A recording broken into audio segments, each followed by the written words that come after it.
The moment the elevator doors sighed open on the 30th floor, I felt the city spill its noise into the quiet like a glass of cold water breaking on a hot day, and I knew I was home, in a way that could burn a person if they stood too close to the flame. I am Helena Montez, 35 years old, the chief executive officer in a bank that runs on numbers, on discipline, on the stubborn half-smiles of men who think a woman cannot steer the ship and still keep her own seat warm. I carry a hidden ambition like a neatly wrapped package tucked beneath a coat, the kind that never shows its seam when I walk through a room full of risk officers and venture bankers, the kind that wants the bank not just to survive, but to bend toward justice in a way that makes the old rules shiver and finally bow. The personal thread that frames this episode is a knot I refused to cut when it first appeared. The day I learned in a room I thought was safe that the man I trusted most had shared a bed with my closest friend. A betrayal dressed in careless laughter and borrowed handshakes. A betrayal that ran through our circle like a cold draft that never quite disappears. I remember the scent of cheap perfume and coffee in that room. The way the blinds clicked when someone drew them halfway. The way sound bounced off glass and left every word tasting like metal on my tongue.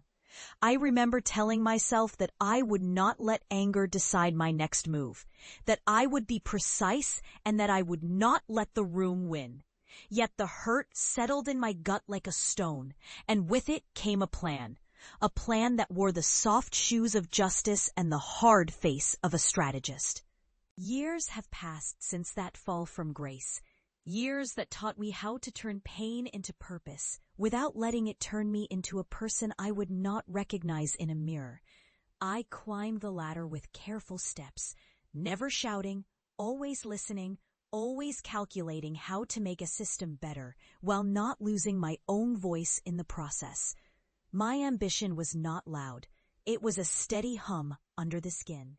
A promise to the investors who trusted this bank with their futures, and to the employees who believed in a future that did not punish skill because it came with a strong woman at the helm.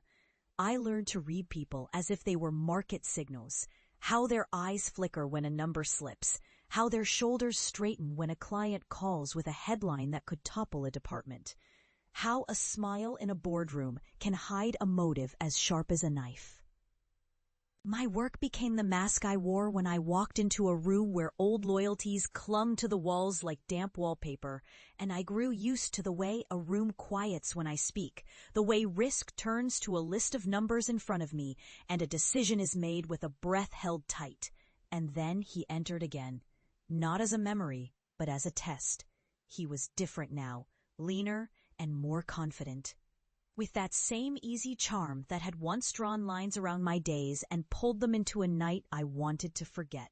He had been the kind of man who believed in a shortcut to trust, who thought the heart could be bargained with, who forgot that trust is a ledger with double entries, the one you show and the one you keep hidden.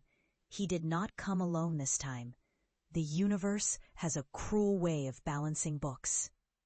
And it balanced ours with a phone call that asked me to meet in a conference room that smelled of citrus cleaner and old promises.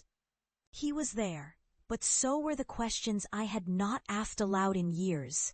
Was I still owed something for the way I had been treated? Was the lesson of his betrayal something I should rub in or bury? The answers did not come as flashes of anger, but as a calm, cold storm of strategy. He asked for a second chance, a sentence in a new chapter, and I listened as the clock on the wall logged the minutes of my life into a ledger I could not ignore. The opportunity I offered him was not a mercy. It was a test of his value, a way to see if he could stand in my light without blinking.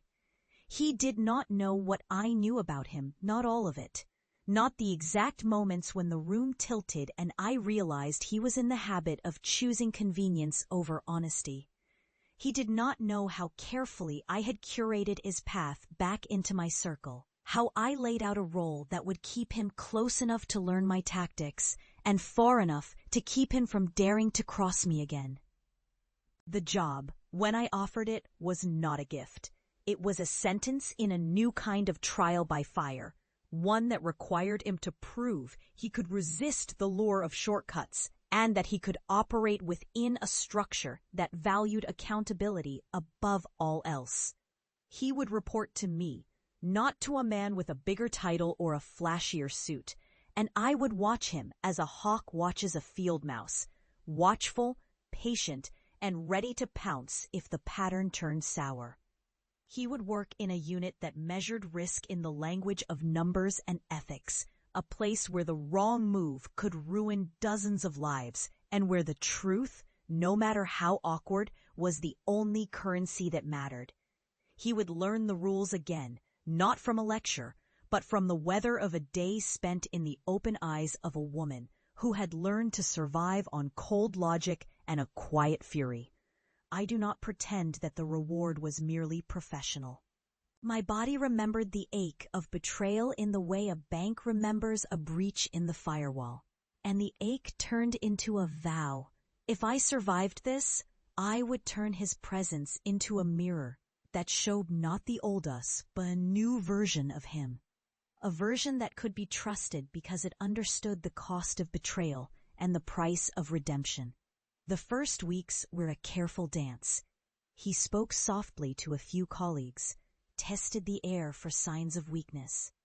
And I let him do so with the patience of someone who has learned that a moment of pride can undo years of careful planning. I watched his gestures, the way he folded his hands when a difficult topic came up, the way his eyes avoided mine when a question carried an accusation in its throat. He tried to charm the room with the easy warmth that had once won over the best friend, who now stood perhaps a little further away from my stories, a little more cautious about the places she lent her trust. Yet charm is a currency I do not readily spend, and I refuse to let him buy it with apologies that never touch the core of the truth. The technique I favored was not loud. It was surgical, precise, and patient. I asked him to take the lead on a project that involved a tricky vendor and a timetable that would reveal more about his character than any public apology could. The project was a test of risk. A test of whether he would cut corners to deliver a milestone or whether he would weather the tension and deliver a result that would hold up in front of the board. The vendor was a name that meant stability to the bank, but there was a whisper of impropriety behind the curtain, a whisper I chose to hear and not dismiss. He took the lead, and I watched the clock tick, watched the numbers on the screen glow with the cold green light of a data dream that never lies. He stumbled at first, not in skill, but in impulse, and I pushed him back with 1,000 tiny corrections whispered in emails he could not ignore. A string of notes that sounded like a soft thunder when he misstepped. The room when we presented was a stage, and the audience was a panel of directors who had learned to read the unspoken as easily as they read a quarterly report. He spoke with the confidence I had once believed could carry him to the top. And I listened with the hush of a woman who had learned the difference between a bold claim and a true promise. The moment that decided it all came when a line in the vendor's agreement, a line that could be exploited to drain the bank's margin, appeared on the slide. He hesitated, a single breath too long, a moment where the old habit to cover his mistake with speed could have won him applause from the room. I did not blink, and the room did not forget the tremor in his voice as he corrected the line with a careful, ethical solution that saved miles of potential trouble and kept our integrity intact. The board saw it, the quiet turn in him when he faced a moral decision in real time. And they saw me, too, the woman who allowed him a chance to prove he had learned the cost of his past actions.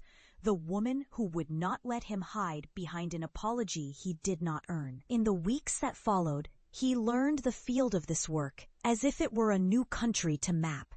He would come into my office with his notes, and I would listen without judgment, only the stern light of a teacher who refuses to let a pupil mistake a second time.